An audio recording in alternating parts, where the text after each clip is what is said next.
llega a 4 conclusiones el libro, ¿no? Por resumir. En primer lugar, que no hay nada más importante que la política. Yo sé que la política está radicalmente desprestigiada y los que estamos en política lo sufrimos a diario, la desafección que tienen los ciudadanos con nuestro oficio, pero no hay nada más importante. A veces para mal, es verdad que la política cuando está carcomida por el cinismo, por la mentira, por el tacticismo, por todos estos males que describe el libro, ¿no? Por la equidistancia, el apaciguamiento o la empatía malentendida, todos estos males de la política puede ser una actividad que causa gran destrucción, ¿no? Y se ha visto, los populismos es al final la antipolítica, ¿no? Pero por otra parte, la política, cuando está bien ejercida y cuando está bien entendida desde la búsqueda de la verdad, el compromiso con los principios y las ideas, el sentido de la responsabilidad, el compromiso cívico, es lo más importante y lo más noble que hay. Y esa política es posible. Existe otra política deseable que es posible, y aquí, como he dicho, Carlos es un muy buen ejemplo de la política deseable, y lo único que necesita, creo, la política para emprender ese camino de regeneración es lo que llamo una cura de verdad. Es decir, que la analicemos tal cual es, sin poner, ¿no?, paños calientes, que en toda su crudeza la retratemos, con sus defectos y con sus problemas, y que a partir de ese retrato, a veces crudo, de su funcionamiento y sus, en fin, problemas, encaremos la solución y su regeneración, ¿no? Lo digo al final en la parte de atrás del libro, un trozo que han elegido los editores, solo cuando los políticos digamos en público aquello que decimos en privado, solo cuando reconozcamos la degradación de nuestro oficio, solo cuando nos veamos retratados en el implacable espejo de los hechos, solo entonces podamos rescatar a la política de las sucias mandíbulas del populismo, ¿no? Y lo creo de verdad.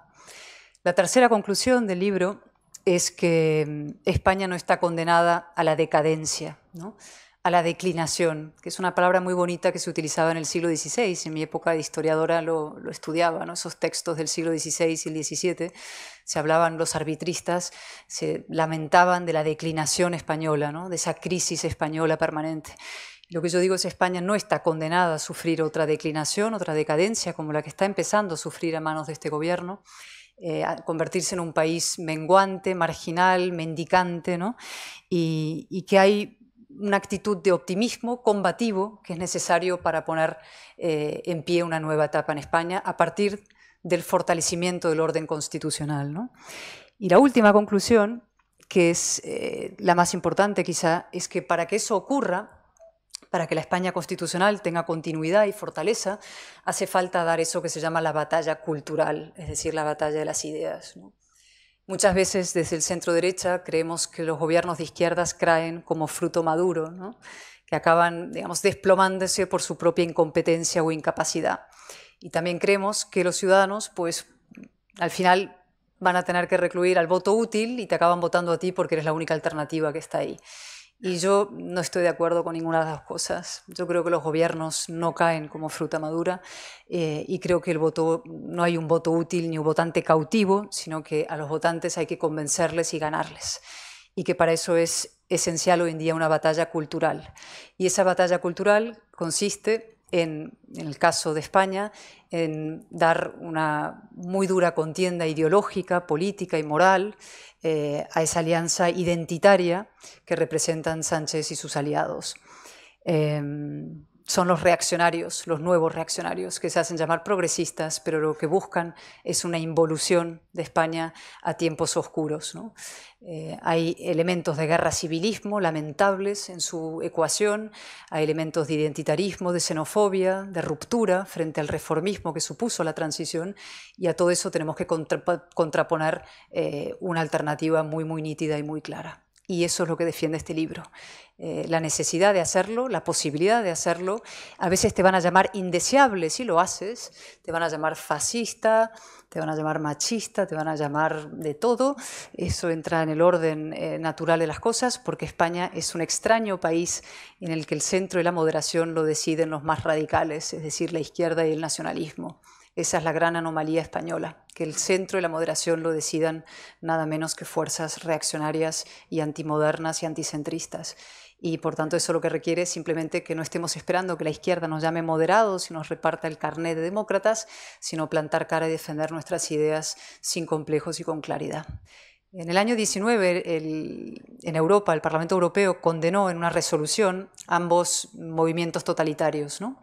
El comunismo y el nazismo. Y decía una cosa, esa resolución, que tiene toda la razón, decía, el nazismo ha sido condenado unánimemente en el ideario general y en el lenguaje político, es decir, nadie va por la vida llamándose nazi a sí mismo, ¿no? Está en el estercolero de la historia donde debe estar el nazismo, ¿no? En cambio, el comunismo, que causó, no sé, entre 100 millones de muertos, sigue gozando de una absoluta legitimidad moral y una superioridad moral, ¿no? Y debe ser condenado. Y hasta el punto sigue gozando de esa credibilidad y esa legitimidad que una vicepresidenta del gobierno se jacta de ser comunista y nos parece a todos de lo más, en fin, normal y razonable, ¿no? O un ministro de consumo, que Dios sabe a qué se dedica en su tiempo libre o incluso público, se presenta con la camiseta de la RDA, ¿no? Que es un régimen opresivo comunista que espiaba a la gente, que ¿no? Represor y totalitario, ¿no? Eso pasa porque el comunismo sigue gozando de una superioridad moral absolutamente inaudita e insólita, ¿no?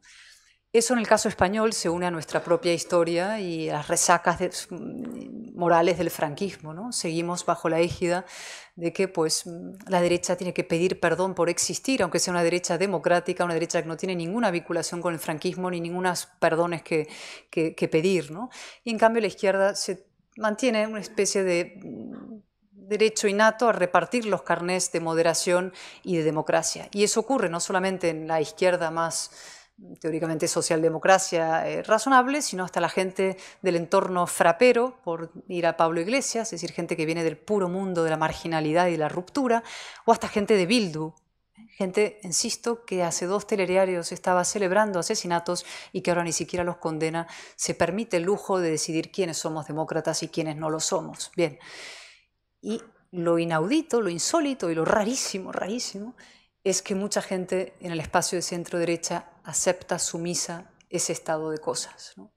Y lo que tenemos que hacer es decir, no, vamos a nivelar el tablero y vamos a dar la batalla cultural para que el tablero esté exactamente como mínimo en igualdad de condiciones y en algunos muchos casos seremos nosotros los que podemos repartir los carnets de demócratas, en el caso de Bildu, desde luego, porque no son homologables. Eso es la batalla cultural, nivelar el tablero.